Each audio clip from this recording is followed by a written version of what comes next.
Hello दोस्तों, कैसे हैं आप लोग। मैं हूं आपकी दोस्त और आप सभी का स्वागत करती हूं आपके अपने यूट्यूब चैनल बीपीएससी के योद्धा में। तो जैसा कि आप सभी जानते हैं कि हमारा एनसीईआरटी सीरीज चल रहा है, तो इस सीरीज को आगे बढ़ाते हुए मैं आप सभी के लिए क्लास 6 का पॉलिटी का चैप्टर 3 लेकर आई हूं। इसका फर्स्ट पार्ट आज मैं करवाने वाली हूं दोस्तों। तो इस पार्ट को स्टार्ट करने से पहले मेरा आप सभी से एक रिक्वेस्ट है कि अगर आप मेरे चैनल पे पहली बार आए हैं तो मेरे चैनल को सब्सक्राइब कीजिए। मेरी वीडियोज़ अच्छी लगती हैं तो मेरे वीडियोज़ को लाइक कीजिए, उन्हें शेयर करना ना भूलिए दोस्तों। तो चलिए आज का वीडियो स्टार्ट करते हैं। आज का जो हमारा चैप्टर है दोस्तों, उसका नाम है सरकार क्या है। इसमें आज हम सरकार के बारे में पढ़ेंगे कि सरकार क्या होती है। आपने बहुत सारी योजनाओं के नाम सुने होंगे जो सरकार द्वारा बनाए जाते हैं, फिर उन्हें जो है क्रियान्वित किए जाते हैं, या फिर सरकार ने ये कर दिया वो कर दिया, या फिर यहाँ पे इस क्षेत्र को सूखाग्रस्त कर दिया, या फिर इस चीज़ की दाम बढ़ा दी है ना, पेट्रोल का दाम बढ़ गया। इस प्रकार की आप जो है घोषणाएं सुनते हैं तो सरकार द्वारा की जाती है। सरकार होती क्या है और ये अपने कार्य को कैसे करती है और ये सरकार हमारे लिए क्यों ज़रूरी है, हम इस चैप्टर में पढ़ेंगे दोस्तों। तो चलिए इसको स्टार्ट करते हैं। हर एक देश को विभिन्न निर्णय लेने, काम करने के लिए सरकार की ज़रूरत होती है। ये निर्णय कई विषयों से संबंधित हो सकते हैं। सड़कें और स्कूल कहाँ बनाए जाएं, बहुत ज़्यादा महंगी हो जाने पर किसी चीज़ की दाम कैसे घटाएं, अथवा बिजली की आपूर्ति कैसे बढ़ाएं, इस प्रकार की जो है कामों पर सरकार ध्यान देती है ना। सरकार कई सामाजिक मुद्दों पर भी कार्रवाई करती है। उदाहरण के लिए सरकार गरीबों की मदद करने के लिए नई नई कार्यक्रम चलाती है ना। इनके अलावा वह जो है अन्य महत्वपूर्ण काम भी करती है, जैसे सड़क और रेल जैसे सेवाएं है ना। तो सरकार क्यों ज़रूरी है और सरकार क्या क्या करती है दोस्तों। तो सरकार एक हमारे देश में जो भी क्रियाविधि चल रही है, हमारे देश को अच्छी तरीके से, हमारे देश के हर नियम को अच्छी तरीके से संचालित करने के लिए सरकार की आवश्यकता होती है दोस्तों। और हर एक कार्य को सुचारू रूप से सुव्यवस्थित ढंग से करने के लिए ज़रूरत है सरकार की हमें, है ना। तो सरकार हमारे जो है हमारे लिए निर्णय लेती है, हमारे लिए क्या अच्छा है, हमारे लिए क्या बुरा है, उसका निर्णय लेती है। हमारे देश का जो है कैसे चलेगी, उसके लिए निर्णय लेती है।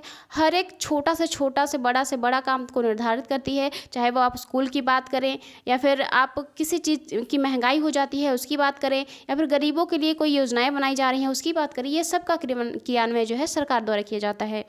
तो आप यहाँ पे देख रहे होंगे बहुत सारे पेपर की कटिंग है कि सरकार के जो है सरकार से कामगारों के अधिकारों की रक्षा की मांग। तो यहाँ पे जो है रक्षा की मांग की जा रही है, किसकी, सरकार से की जा रही है। कामगारों की जो है अधिकार है उनका, उसके लिए मांग की जा रही है। अगला आप यहाँ पे कटिंग देख रहे होंगे कि पीड़ितों के लिए सरकार की ओर से आई राहत। आपने बहुत बार देखा होगा कि कहीं पे बाढ़ आ जाती है तो सरकार की तरफ से जो है पीड़ितों के लिए बहुत सारी जो है योजनाएं जो है, उनका अगर घर डूब जाता है, उनकी माल जो भी है सबकी हानि होती है, तो उसके लिए जो है क्षतिपूर्ति करती है सरकार, है ना। ब्याज की दर में उछाल, सरकार ने ब्याज के दाम को किए जो है तय। तो इस तरीके के टाइटल आपको अखबार में अक्सर देखने को मिलते होंगे दोस्तों। तो ये सब टाइटल आखिर आता कहाँ से, आप अखबार पढ़ते हैं उसमें बहुत सारे न्यूज़ आते हैं, सरकार ने आज ये कर दिया, पेट्रोल का दाम बढ़ गया, है ना।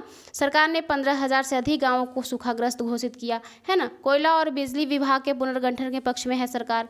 सर्वोच्च न्यायालय के लिए 5 और न्यायाधीश लाई सरकार। तो इस तरीके के जो टाइटल आप देखते हैं दोस्तों, वो सरकार के निर्णयों पर बेस्ड होती है। सरकार कोई निर्णय लेती है तो उसको अखबार में जो है छापा जाता है, जिससे कि जनता को पता चलता है कि सरकार का अगला निर्णय, अगला कदम क्या है ना। आइए दोस्तों इसको आगे देखते हैं। इसके अलावा सरकार की और भी काम होती है दोस्तों, हम उसको देखते हैं। सरकार का काम देश की सीमाओं की सुरक्षा करना और दूसरे देशों से शांतिपूर्ण संबंध बनाए रखना है। उसकी जिम्मेदारी यह है सुनिश्चित करना होती है कि देश के सभी नागरिकों को पर्याप्त भोजन मिले, अच्छी स्वास्थ्य सुविधाएं मिले, है ना। जब प्राकृतिक विपदाएं आती हैं तो उसके लिए सुनामी या भूकंप जो आती हैं तो मुख्य रूप से सरकार ही पीड़ितों की जो है सहायता करती है ना। अगर कोई कहीं जो है कोई विवाद खड़ा हो जाता है, इसका भी निपटारा जो है सरकार के द्वारा किया जाता है। अपराधियों को जो है दंड दिया जाता है। अगर लोग परेशान हैं, उनको कोई परेशान कर रहा है, तो अगर किसी से शिकायत है तो उससे भी जो है लोग न्यायालय जा सकते हैं। न्यायालय जो है सरकार का अंग होती है ना। तो सरकार का कार्य बहुत सारा होता है दोस्तों। सरकार का कार्य बस हमारी जो है ज़रूरतों को पूरा करना ही नहीं, हमारे देश की सीमाओं का जो है रक्षा करना, ताकि हमें उससे जो हमारे पड़ोसी जो है अगल बगल के जो देश है हमारे ऊपर आक्रमण ना करे, इसकी भी ध्यान रखनी होती है। हमारे जो देश में लोग रह रहे हैं, हमारी जो भारतीय जनता है, उसको जो है उसके स्वास्थ्य सुरक्षा के लिए भी सरकार को ध्यान रखना पड़ता है ना। शिक्षा का स्तर क्या होना चाहिए, इसका भी ध्यान रखना पड़ता है। तो सरकार को बहुत सारी कामें करनी पड़ती हैं। और अगर उसके बीच अगर कोई आपदा आ जाती है है तो उससे घिरे लोगों को कैसे बाहर निकालना है, इसके बारे में भी सरकार ही सोचती है दोस्तों, है ना। और अगर आपको अगर कोई विवाद है, अगर आपको शिकायत करनी है तो उसके लिए न्यायालय होती है दोस्तों। ये भी एक सरकार का महत्वपूर्ण अंग है ना। आगे देखते हैं दोस्तों कि सरकार का और क्या क्या कार्य होता है। तो आपके दिमाग में आ रहा होगा कि सरकार इतनी सारे कार्य आखिर कैसे कर लेती है ना। तो शायद आपको यह जानकर आश्चर्य होगा कि सरकार इतना सब कुछ जो है कैसे कर पाती है, और सरकार के लिए इन कामों को करना क्यों ज़रूरी है। जब लोग इकट्ठे रहते हैं और काम करते हैं तो कुछ हद तक एक व्यवस्था की ज़रूरत होती है, लेकिन जब एक साथ बहुत सारे लोग हैं तो उसके लिए सुव्यवस्थित ढंग से एक ऐसा नियम होना चाहिए जो सब पे लागू हो, है ना। तो उसके लिए ज़रूरत होती है जिसे आवश्यक निर्णय लिया जा सके। कुछ नियमों की ज़रूरत होती है जब सब पर लागू हो। उदाहरण के लिए संसाधन के नियंत्रण और देश की सीमा की सुरक्षा भी ज़रूरी होती है ताकि लोग सुरक्षित महसूस कर सकें, है ना। लोगों के लिए सरकार के कई तरह के काम करती है। वह नियम बनाती है, निर्णय लेती हैं और अपनी सीमा में रहने वाले लोगों को पर उन्हें लागू करती हैं। तो सरकार एक नियम भी बनाती है जो है संपूर्ण भारतवासियों पर लागू होता है ना, समान रूप से लागू होता है कि आपको ये जो है मानना ही है। और वो सरकार द्वारा ज़रूरत भी होती है दोस्तों कि अगर आप किसी पे अगर कोई कानून नहीं बनाते हैं, कुछ उसको लागू नहीं करते हैं तो कुछ लोग मनमानी भी करने लगते हैं ना। तो उसके लिए सरकार जो है सख्ती से कदम भी उठाती है, बहुत सारे कानून भी लाती है जिसका आप उल्लंघन करने पर आपको दंड दिया जा सकता है ना। तो सरकार की ज़रूरत होती है दोस्तों। यहाँ पे आपको दिख रहा है सर्वोच्च न्यायालय और जो है भारत पेट्रोलियम का यहाँ पे आपको दिख रहा है, और ये सर्वोच्च न्यायालय का जो है चित्र है दोस्तों। आगे का टॉपिक है हमारा सरकार के स्तर। अभी तक तो हमने देखा कि सरकार के क्या क्या कार्य होते हैं, सरकार अपने कार्य का जो है किस तरह से उसका कार्य करती है, किस तरीके से जो है विभिन्न कार्यों को जो है संचालित करती है ना। सरकार हमारे लिए क्यों ज़रूरी है, हमारे लिए क्या करती है। लेकिन अभी हम देखेंगे कि सरकार के स्तर होते कैसे हैं ना, क्योंकि अगर हम देखें तो हमारा भारत इतना बड़ा है, भारत में बहुत सारी विविधता है, बहुत सारे राज्य हैं। अगर हम वर्तमान की बात करें तो 28 राज्य हैं, 9 केंद्र शासित प्रदेश हैं। तो इतने सारे राज्य को चलाना, केंद्र शासित प्रदेश को चलाना किसी एक व्यक्ति के बस की बात नहीं होती है दोस्तों। तो उसके लिए भी स्तर होते हैं, उसके लिए भी स्तर बनाए गए हैं, है ना। उसके अनुसार से हर राज्य में जो है शासन होता है, हर राज्य में जो है सरकार जो है अपना कार्य क्रियान्वित करती है। तो आगे देखते हैं दोस्तों कि सरकार के स्तर क्या क्या है ना। आइए देखते हैं दोस्तों। तो अगर दोस्तों हम संक्षिप्त रूप से सरकार के स्तर की बात करें तो यहाँ पे मैं आपको एक ड्राइंग बनाना चाहूँगी। इसको अगर हम ऐसे बोले तो ये सरकार का स्तर, इसमें 3 स्तर है, एक ऊपर एक नीचे, है ना। तो यहाँ पे जो है ये केंद्र, अगर ऊपर में बोले तो ये केंद्र हो गया, ये राज्य हो गया, ये स्थानीय स्तर, जो स्थानीय जो गांव में जो शासन व्यवस्था चलाते हैं जैसे मुखिया, सरपंच वगैरह, ये स्थानीय प्रशासन में आ जाते हैं। और राज्य में, क्योंकि भारत में बहुत सारे राज्य हैं, है ना, और तो उस राज्य के लिए भी एक राज्य सरकार की जरूरत होती है। लेकिन जो केंद्र होता है दोस्तों वो सबसे ऊपर रहता है, और जो इसका जो है बात सर्वमान्य होता है ना। तो इसी प्रकार से इसमें समझाया गया है दोस्तों। अब आपको पता है कि सरकार कितनी सारी अलग अलग चीज़ों की जिम्मेदारी जो है एक साथ संभालती है। तो क्या सरकार, आप सोच सकते हैं कि सरकार ये इंतजाम कैसे करती होगी। दरअसल सरकार अलग अलग स्तरों पर काम करती है। अलग अलग स्तर अब ही हमने समझाया आपको, है ना। स्थानीय स्तर पर, राज्य स्तर पर, राष्ट्रीय स्तर यानी कि केंद्र स्तर पर, है ना। स्थानीय स्तर की बात करें तो वहाँ पे आपको गाँव है, शहर है, मोहल्ले हैं, है ना। और राज्य स्तर तो आप राज्य तो जानते होंगे, जैसे कि जम्मू कश्मीर हो गया, हिमाचल प्रदेश हो गया, ये सब, है ना, जो पूरे राज्य को जो है ध्यान में रखते, जैसे हरियाणा, असम की सरकार पूरे राज्य में काम करती है। तो इस प्रकार के जो है स्तर हमारे भारत में आपको देखने को मिलते हैं, केंद्र, राज्य और स्थानीय स्तर, है ना। इस पे जो है सरकार जो है केंद्र ऊपर से जो है नियम कानून बनाती है, उसके बाद राज्य भी जो है अपने राज्य के लिए, हर राज्य के अलग अलग जो होता है उसके लिए बनाती है। तो इस तरीके से जो है शासन व्यवस्था को संचालित किया जाता है दोस्तों। ये हमारे भारत का मानचित्र आपको दिख रहा है, ये हमारा भारत है। और उसके बाद आपने ये पड़ोसी देश, तो ये पाकिस्तान, चीन, यहाँ पे बंगाल की खाड़ी, यहाँ पे अरब सागर, है ना, यहाँ पे हिंद महासागर, श्रीलंका, आप तो परिचित होंगे हमारे भारत के मैप से। आइए आगे देखते हैं दोस्तों। तो अभी तक तो हमने देखा दोस्तों सरकार के स्तर की। सरकार के स्तर हमने देखा कि केंद्र पे अलग होती है, राज्य पे अलग होती है और स्थानीय पे अलग होती है। केंद्र की बात करें तो उसमें तो आपको पता है राष्ट्रपति, प्रधानमंत्री, है ना। लेकिन राज्य की बात करें तो वहाँ पे आपको राज्यपाल देखने को मिल जाते हैं, मुख्यमंत्री देखने को मिल जाते हैं, है ना। स्थानीय स्तर पर तो सभी को पता है, क्योंकि अपने हर गाँव में आपका प्रशासन, शासन कैसे चल रहा है, गाँव का जो है संचालन किसके द्वारा किया जा रहा है, ये आपको पता होना चाहिए दोस्तों। अगला जो हमारा टॉपिक है उसको देखते हैं। इसका जो अगला टॉपिक है वह है सरकार एवं नियम कानून। अब हम देखेंगे सरकार और वो कानून बनाती है और उस कानून को मानने के लिए लोगों को कैसे बाध्य करती है, क्योंकि कानून बनाने से नहीं होता है दोस्तों। अगर कानून क्रियान्वित हो गया है, कानून अगर बना है, तो अगर उसको कोई मानने वाला नहीं रहेगा तो उस कानून का कोई मायने नहीं है ना। तो उस कानून को मानने के लिए कुछ लोग तो होते हैं जो मान लेते हैं, लेकिन कुछ ऐसे जो बोलेंगे अगर उसके ऊपर जो है इसको प्रतिबंध नहीं लगाया जाएगा कि आपको मानना ही है, तो फिर कोई भी नहीं मानेगा, है ना। क्यों मानो भाई, है ना। इसके लिए जो है सरकार इसके लिए प्रयास भी करती है। सरकार जो है इसको बाध्यकारी बनाती है कि आपको मानना ही है, नहीं मानोगे तो आपको दंड दिया जाएगा, है ना। तो आइए आगे देखते हैं। सरकार कानून बनाती है और देश में रहने वाले सभी लोगों को वे कानून मानते हैं। केवल यही वह तरीका है जिससे सरकार काम कर सकती है। सरकार के पास जैसे कानून बनाने का ताकत है, वैसे ही उनके पास यह भी अधिकार है कि लोगों को वो कानून मानने के लिए बाध्य कर सके, है ना। उदाहरण के लिए एक कानून, जैसे कि आपको सभी को पता है कि गाड़ी चलाते हैं तो आपके लिए वहाँ पे लाइसेंस होना चाहिए, हेलमेट होना चाहिए, है ना। तो गाड़ी चलाने वाले के पास एक लाइसेंस अगर हम बोले तो होना ही चाहिए। लाइसेंस के बगैर आपका कोई चारा नहीं चलता, तो लाइसेंस होना ही चाहिए। अगर आपके पास लाइसेंस जो है नहीं है, आप बिना लाइसेंस के गाड़ी चलाते हुए पकड़े जाते हैं तो आपको जेल की सज़ा हो सकती है, उसके लिए जुर्माना भी भरना पड़ता है ना। तो ये कानून है दोस्तों, जिसको जो है पुलिस द्वारा आपसे जो है पुलिस इसको क्रियान्वित करवाती है। और लोग जो गाड़ी चालक है, जो चलाते हैं, वो ध्यान देते हैं कि अगर आपके पास, आपने बहुत बार अगर आप ड्राइव करते होगे तो आपको पता होगा, अगर आपके पास जो है लाइसेंस नहीं है तो आप पुलिस को देखते ही पीछे से मुड़ जाते हैं कि नहीं, वहाँ आगे पुलिस है, आगे नहीं जाएंगे। तो आपके अंदर डर है कम से कम कि चलो भाई ये कानून है, उसको हमको मानना है ना, हम गलती कर रहे हैं। आपको एहसास तो होता है, इसलिए कानून बनाई जाती है। कुछ कानून हमारे लिए अच्छे भी होते हैं दोस्तों, कानून कभी गलत नहीं होते, है ना। आगे देखते हैं कि आगे क्या है। सरकार जो कार्यवाही कर सकती है, उसके अलावा अगर लोगों को लगे कि किसी कानून का ढंग से पालन नहीं हो रहा है, तो वे भी अगर जो है अपना कदम उठा सकते हैं।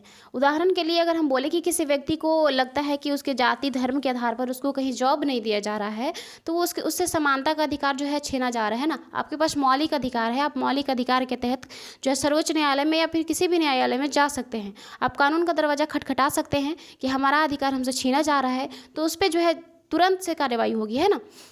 नौकरी में नहीं लिया जा रहा है तो आप न्यायालय जा सकते हैं और यह दावा कर सकते हैं कि कानून का पालन नहीं हो रहा है। तब न्यायालय आदेश देगा कि जो है क्या उसके अगले कदम होने चाहिए, आपके साथ ऐसा क्यों हो रहा है। जांच पड़ताल होगी और जो कर रहा है उसको बुलाया जाएगा, है ना, उसके ऊपर कार्रवाई होगी। तो ऐसा नहीं है कि बस आपके ऊपर कोई चीज़ बाध्यकारी रूप से मनाया ही जाएगा। आपके अधिकार को सुरक्षित रखने के लिए भी जो है कानून बनाया गया है दोस्तों। उसके लिए मौलिक अधिकार हमारे संविधान में दिया गया है। मौलिक अधिकार किस भाग में है और कितने से कितने आर्टिकल तक है दोस्तों, ये कमेंट सेक्शन में आप ज़रूर लिखिएगा, है ना। तो ये तो हमने देख लिया अभी तक कि सरकार क्या होती है, सरकार कैसे काम करती है, सरकार हमारे लिए क्या क्या करती है, सरकार के कितने स्तर होते हैं, और सरकार कानून बनाती है तो उस कानून को क्रियान्वित कैसे करवाती है ना। अगला जो हमारा टॉपिक है दोस्तों, वो है सरकार के प्रकार। हम इसमें सरकार के प्रकार के बारे में देखेंगे, सरकार कितने प्रकार की होती है ना। तो आइए देखते हैं इसको।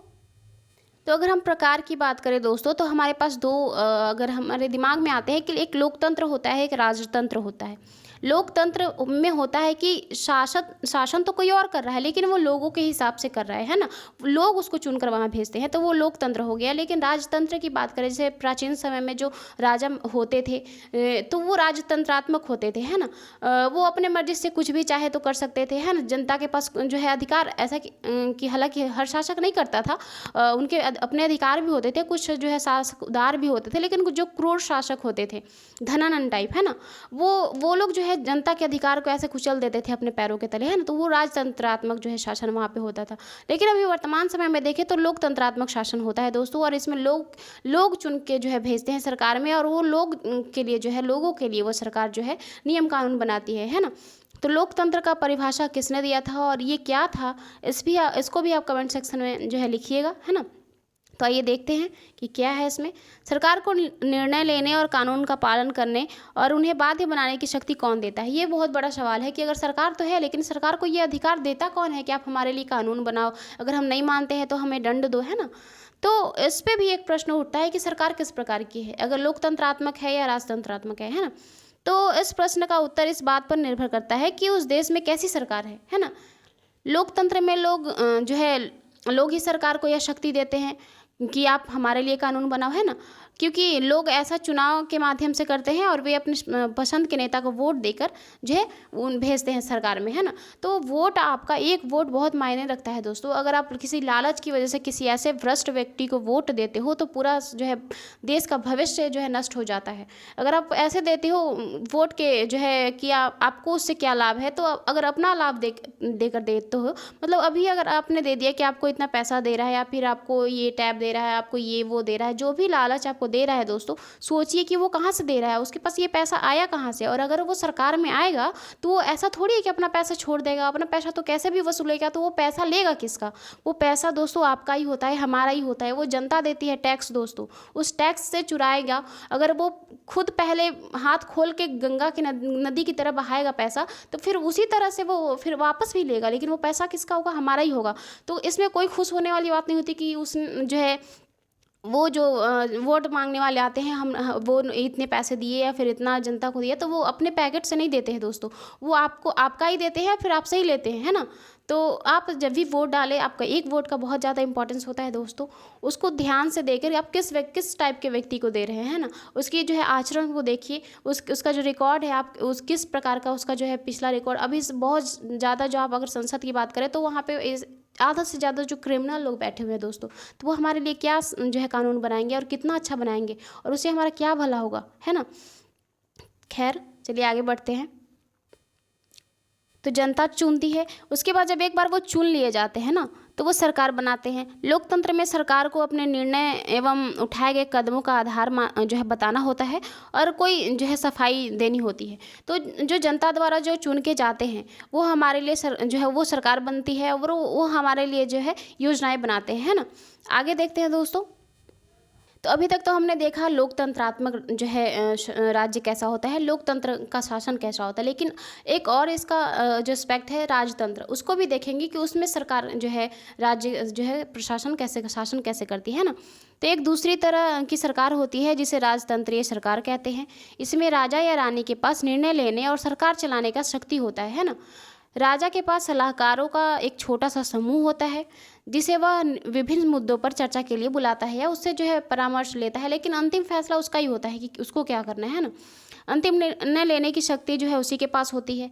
लोकतंत्र के समान राजतंत्र में राजा या रानी को अपने निर्णय के आधार जो है नहीं बताने पड़ते हैं और ना ही अपने निर्णय की सफाई देनी पड़ती है। कि अगर कोई मान लीजिए कि अभी अगर जहाँ पे राजतंत्रात्मक है वहाँ पे कोई बिल पारित हुआ, कोई विधेयक आया, कोई नया कानून आया, तो बिल्कुल भी सफाई देने की जरूरत नहीं है कि ये क्यों आया, इसकी क्या आवश्यकता थी, है ना।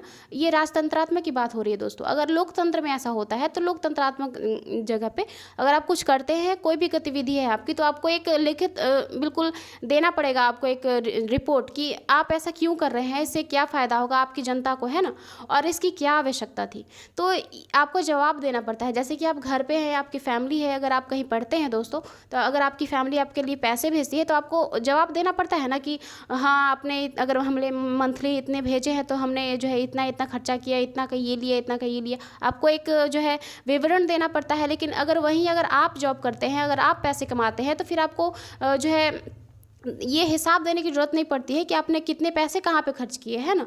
तो अगर फैमिली दे रही है आपको तो वो तो जो है विवरण देना ही पड़ेगा। तो उसी प्रकार का जो है राजतंत्र और जो है लोकतंत्र जो आपने देखा। तो उम्मीद है कि आपको समझ में आया होगा दोस्तों। और अब आज का जो है पार्ट यहीं पे समाप्त करते हैं, मिलते हैं इसके नेक्स्ट पार्ट के साथ। हमारे वीडियो को एंड तक देखने के लिए थैंक यू सो मच दोस्तों। Bye, take care.